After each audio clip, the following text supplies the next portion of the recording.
Assalamualaikum dear students, I hope you all are fine. We are going to start our unit number 7 subject verb agreement. Basically subject verb agreement ये है कि sentence का जो subject है उसके accordingly ही उसका verb होना चाहिए। अगर सब्जेक्ट सिंगुलर है तो वर्ब भी सिंगुलर का ही होना चाहिए, और अगर सब्जेक्ट प्लूरल है तो वर्ब भी जो हम लगाएंगे सेंटेंस में वो प्लूरल के अकॉर्डिंगली होना चाहिए। एक छोटा सा टेबल आप लोगों के लिए ड्रॉ किया है। टेंसेस हमने इन डिटेल नहीं पढ़े, तो इस चीज़ को आप लोग इतना ज़्यादा कॉम्प्लिकेट मत करें। इसको काइंडली सिर्फ कॉपी अगर आप लोग करना चाहते हैं तो कर लें, नहीं तो आप सिर्फ ये वाला टेबल भी कॉपी कर सकते हो जिसमें सिर्फ सिंगुलर और प्लूरल का बताया हुआ है। सिंगुलर नाउन्स के साथ सिंगुलर नाउन और ही शी इट जो है सिंगुलर्स में काउंट होते हैं। प्लूरल नाउन्स और आई वी दे यू जो हैं प्लूरल्स में काउंट होते हैं। सिंगुलर्स के साथ एस और ई एस आएगा वर्ब के साथ। जब सब्जेक्ट सिंगल होगा तो वर्ब के साथ एस और ई एस आएगा। इज़, हैज़ और वॉज, ये सब चीज़ें जो ये सब वर्ब्स हैं ये आते हैं सिंगल्स के साथ, सिंगुलर वर्ब्स के साथ। और प्लूरल वर्ब्स के साथ एस और ई एस वाले केस में ना एस आएगा ना ई एस। एस और ई एस सिंगुलर में आता है, प्लूरल्स में नहीं। और प्लूरल्स में आर, हैव और वर आएगा। A complete sentence contains a subject and a verb. एक जो मुकम्मल सेंटेंस होता है, पूरा जुमला, उसके अंदर सब्जेक्ट भी होता है और वर्ब भी होता है। सब्जेक्ट जो कि काम कर रहा हो, नाउन या प्रोनाउन, वेदर नाउन उसका नाम आता है या उसकी जगह ही, हिम, हिज, इस तरह के वर्ड्स यूज़ होते हैं। एग्री विद द वर्ब, जो काम किया जा रहा होता है उसके साथ जो वर्ब इस्तेमाल होता है, एक्शन के साथ वर्ब जो इस्तेमाल होता है उसको एग्री करना चाहिए सब्जेक्ट के साथ। सिंगुलर सब्जेक्ट के साथ सिंगुलर वर्ब आएगा, प्लूरल सब्जेक्ट के साथ प्लूरल वर्ब आएगा। For example, every worker wears a name tag. Every, हर एक वर्कर, तो सब्जेक्ट जो है वो सिंगुलर हो गया, और सिंगुलर सब्जेक्ट के साथ जब एस और ई एस वाला सेंटेंस हो तो सिंगुलर सब्जेक्ट के साथ एस और ई एस आता है। वियर के साथ एस आएगा जिन सेंटेंसेस के आखिरी वर्ड पे डिपेंड कर रहा होता है, वर्ड के वर्ब के आखिरी वर्ड पे डिपेंड कर रहा होता है कि उसके साथ एस आएगा या E S. For example, here each student receives a pen. Each student, इस केस में भी सब्जेक्ट जो है वो सिंगुलर है कि हर एक स्टूडेंट को पेन मिलेगा, इसमें भी एस और ई एस आना चाहिए था। तो रिसीव के साथ रिसीव्स बन गया, क्योंकि यहाँ पर सब्जेक्ट सिंगुलर है तो वर्ब भी सिंगुलर ही उसका रेलेवेंट होगा। Children like sweet things. Children जो है वो प्लूरल है, चाइल्ड की plural term children. Children like sweet things. Sweet plural के साथ एस और एस नहीं आता जब सब्जेक्ट प्लूरल है, तो इसीलिए हमारे वर्ब के साथ जो है वर्ब जो है हमारा लाइक, उसके साथ जो है वर्ब भी प्लूरल आया और एस और एस उसके साथ नहीं लगाया गया। द फार्मर्स, अब फार्मर्स प्लूरल है तो एस या ई एस नहीं लगेगा। The farmers work very hard. Work plural noun, किस प्लूरल सब्जेक्ट के साथ प्लूरल का वर्ब लगा, एस और ई एस उसके साथ नहीं लगा। Next sentence, we use singular verbs for uncountable nouns. जब अनकाउंटेबल नाउन्स होते हैं, फॉर एग्ज़ाम्पल फूड या वाटर या मिल्क या इस तरह की चीज़ों का नाम लिया जाए, तो हम उनके साथ जो है वर्ब जो है हमारा सिंगुलर आता है। For example, water is made up of hydrogen and oxygen. Singular का हमारा वर्ब था इज़ और प्लूरल का आर।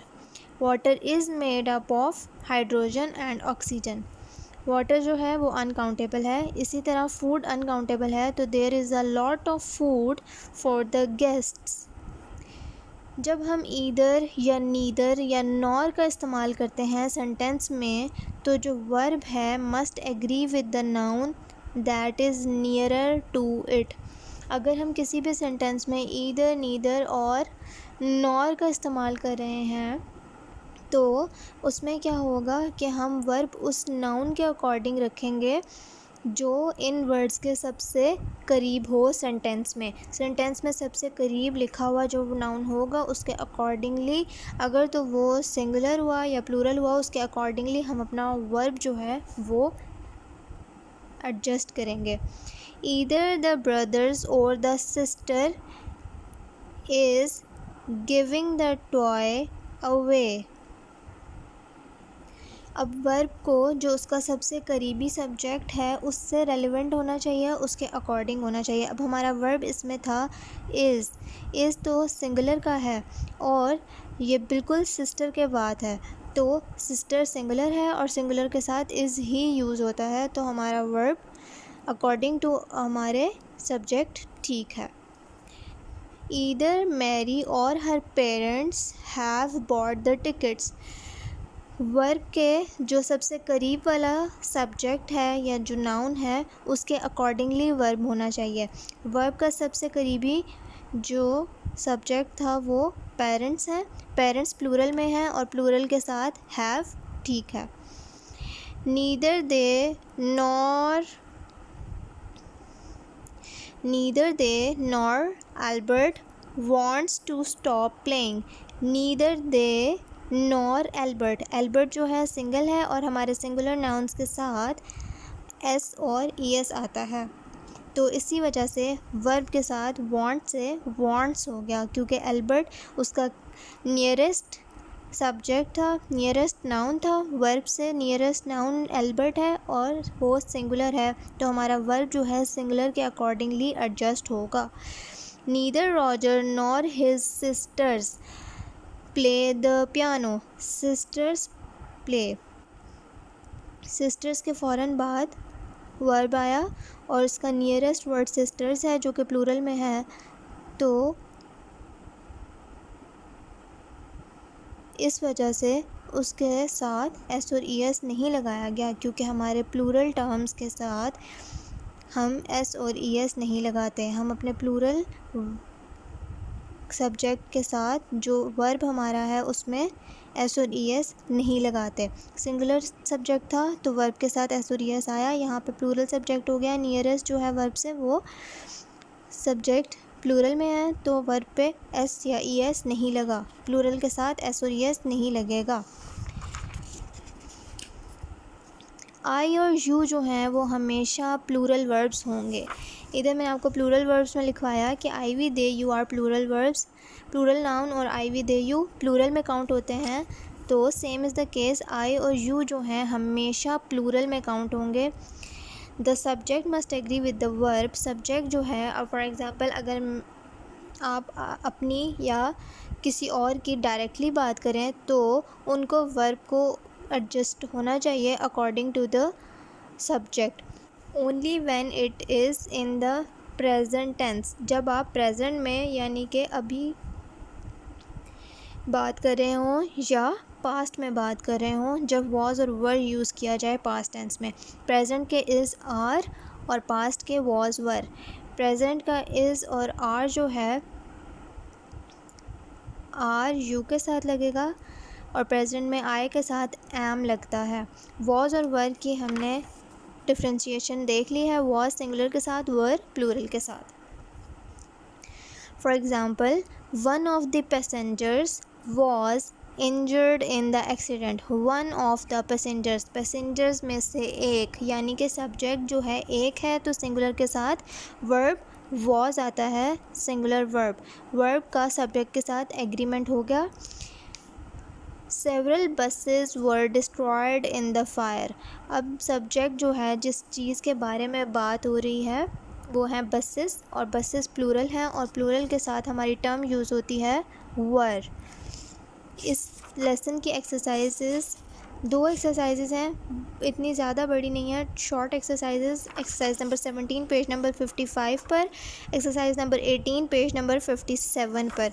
एक्सरसाइज सिंपली आप लोगों ने उस लेटर को अंडरलाइन कर देना है जो कि अकॉर्डिंग टू द सेंटेंस ठीक है। For example several animals dash escaped from the zoo. Has आएगा या हैव आएगा। सेवरल एनिमल्स प्लूरल की बात हो रही है, सिंपली टेबल से टैली कर लो आप लोग, हैज़ आएगा या have. Same is the case with other sentences. Here does or do. Your parents read the newspaper. अब आपके पेरेंट्स जो हैं वो प्लूरल हैं।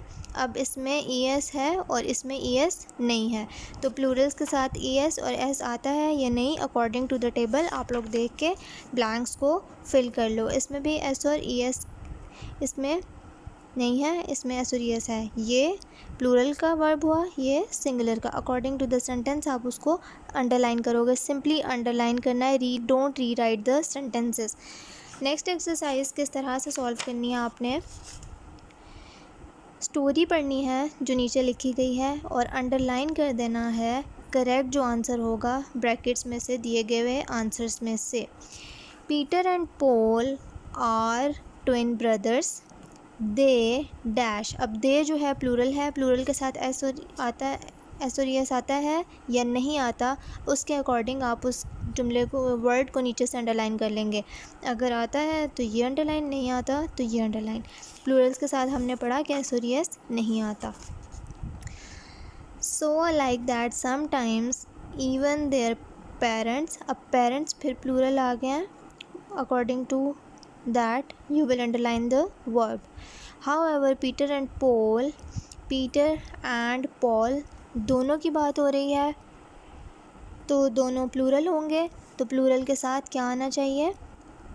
After that Peter is quiet and dash reading and music. यहाँ पर सिंगुलर है, ओनली पीटर की बात हो रही है, इधर सिर्फ पॉल की। अब बाकी स्टोरी आप लोगों ने खुद पढ़ के अकॉर्डिंग टू द वर्ब और सब्जेक्ट का एग्रीमेंट करना है कि जितने सब्जेक्ट होंगे उस हिसाब से वर्ब आता है और उसको सिंपली अंडरलाइन कर लेना है। Kindly do your homeworks, read the lesson, any curies kindly text me और वॉइस नोट ऑन व्हाट्सएप। किसी भी किस्म का क्वेश्चन है आप लोगों को लेसन में, होमवर्क में, किसी भी चीज़ में, प्लीज़ मुझे व्हाट्सएप करें, वॉइस नोट या मैसेजेस। कॉल अटेंड करने के लिए उस वक्त बाज़ों का डाटा ऑन होता है और नहीं होता, sometimes I am unable to attend your calls. Kindly voice note me और मैसेज मी ऑन व्हाट्सएप।